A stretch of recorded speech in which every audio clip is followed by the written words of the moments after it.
Trade deal के बारे में बताते हैं, जिस पर अमेरिका के व्हाइट हाउस ने एक नई फैक्ट शीट जारी की है और अभी इस फैक्ट शीट के 3 बिंदुओं पर काफी विवाद हो रहा है। इनमें पहले बिंदु में यह लिखा है कि भारत ने इस बात पर सहमति जताई है कि वो रशिया से कच्चे तेल की खरीद को पूरी तरह बंद कर देगा और इसी बात को ध्यान में रखते हुए अमेरिका ने भारत पर सजा के तौर पर जो 25% पेनल्टी टैरिफ लगाया था वो उसे वापस लेता है। अब बहुत सारे विपक्षी नेता इस फैसले पर आपत्ति जता रहे हैं, कह रहे हैं कि भारत को अमेरिका के दबाव में आकर रशिया से कच्चे तेल की खरीद बंद नहीं करनी चाहिए थी। ये ट्रेड डील भारत के लिए ट्रैप डील है, ये डील नहीं ढील दी गई है। लेकिन भारत के विदेश मंत्रालय ने कहा है कि वो कच्चे तेल की आपूर्ति को किसी एक देश पर निर्भर नहीं रखना चाहता। इसी वजह से भारत अलग अलग देशों से कच्चे तेल को खरीद को बढ़ावा देगा और यह फैसला पूरी तरह भारत के हित में है। और यहां बड़ी बात यह है कि भारत को अब रशिया से कच्चे तेल पर ज्यादा डिस्काउंट भी नहीं मिल रहा है। इसके अलावा यहां आपको यह भी पता होना चाहिए कि भारत हमेशा से रशिया से कच्चा तेल नहीं खरीदता था। यूक्रेन युद्ध से पहले हम कच्चे तेल का जो कुल आयात करते थे उसमें रशिया के कच्चे तेल की हिस्सेदारी कितनी थी? 0.5%। और अब जब फिर से हमें रशिया से कच्चे तेल पर कम डिस्काउंट मिल रहा है तो हम अलग अलग देशों से कच्चा तेल खरीदना चाहते हैं। दूसरा, इस फैक्ट शीट में यह भी लिखा है कि भारत अमेरिका के औद्योगिक, कृषि और दूसरे उत्पादों पर या तो टैरिफ को पूरी तरह खत्म कर देगा या इन्हें घटाने की कोशिश करेगा और इनमें कुछ दालों पर भी टैरिफ को कम किया जाएगा। अब विपक्ष इसे भी मुद्दा बना रहा है और ये कह रहा है कि अमेरिका से कम टैरिफ पर दालें खरीदने से भारत के किसानों को नुकसान होगा, जबकि सच यह है कि जब भारत में यूपीए की सरकार थी तब हमारे देश में सबसे ज्यादा दालें अमेरिका से आयात की जाती थी। यूपीए की सरकार में 9% दालें अमेरिका से आयात होती थी, जबकि मोदी सरकार में अमेरिकी दालों की यही हिस्सेदारी 2% से भी कम है। और इससे आप ये समझ पाएंगे कि जो दालें अमेरिका से पहले ही भारत में आ रही हैं उन्हें लेकर भ्रम पैदा करने की कोशिश हो रही है।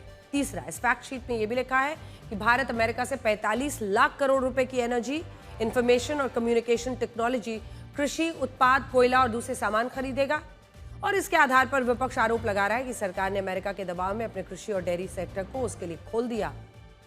लेकिन सच क्या है? सरकार ने साफ साफ बताया है कि गेहूं, चावल, मक्का, बाजरा, जौ, रागी, कोपरा, सोयाबीन, मैदा, आटा, दूध, घी, मक्खन, बटर मिल्क, क्रीम, चीज, बटर, ऑयल, आलू, मटर, बीन्स, मिक्स्ड फ्रोजन सब्जियां, खीरा, मशरूम, डिब्बाबंद सब्जियां, मसाले, काली मिर्च, लौंग, सूखी हरी मिर्च, दालचीनी, धनिया, जीरा, हींग, अदरक, हल्दी, अजवाइन, मेथी, सरसों और राई को इस ट्रेड डील के दायरे से बाहर रखा है। लेकिन यहां बांग्लादेश को देखिए, जहां पर ये कहा जा रहा है कि भाई मोहम्मद यूनुस की अभी सरकार चल रही है, अभी तो वोटिंग होनी है परसों। मोहम्मद यूनुस कौन? कई लोग कहते हैं कि अमेरिका का ही एक्सटेंशन है वहां पर। मोहम्मद यूनुस की सरकार ने अमेरिका के साथ ट्रेड डील करने के लिए अपने कृषि और डेयरी क्षेत्र को पूरी तरह से खोल दिया है। ये दोनों ट्रेड डील अग्रीमेंट्स हम लेकर आए हैं इसलिए, जिसमें एक ट्रेड डील अग्रीमेंट भारत के साथ है और दूसरा है बांग्लादेश वाला। और इन दोनों ट्रेड डील्स को हमने अच्छे से गहन जांच की, ये समझने की कोशिश की कैसे बांग्लादेश ने अपना पूरा कृषि, एग्रीकल्चर सेक्टर, डेयरी क्षेत्र, दूध उत्पादकों का सब कुछ पूरी तरह से अमेरिकी सामानों के लिए बांग्लादेश ने खोल दिया है। ये देखिए, ये पहला ही पैराग्राफ है जो हमने हाईलाइट किया है।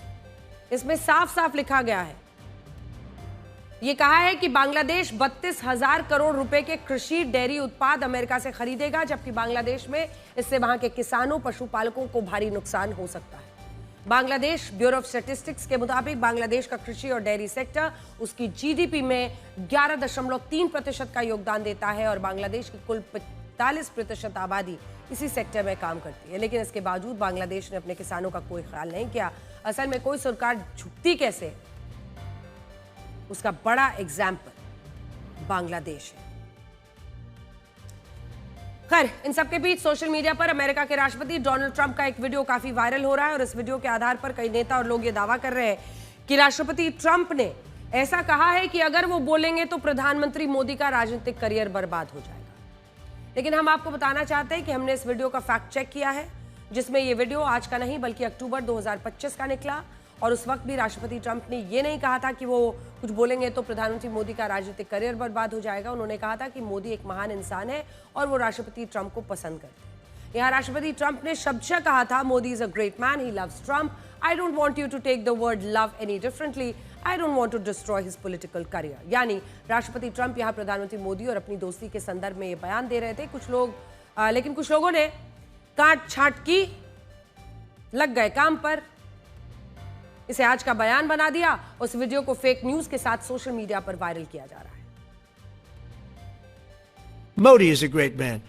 That he loves Trump. Now, I don't know if the word love, I don't want you to take that any different. I don't want to destroy his political career, okay?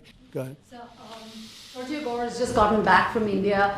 What were the conversations like with Prime Minister Modi and the other? I think they were great. He reported to me that you're great. He's a great man, you know. Modi is a great man. That he loves Trump. Now, I don't know if the word love, I don't want you to take that any different. I don't want to destroy his political career, okay? But you have to understand, I've watched India for years. It's an incredible country. And every single year you'd have a new leader. I mean, some would be in there for a few months. And this was year after year after year. And my friend has been there now for a long time.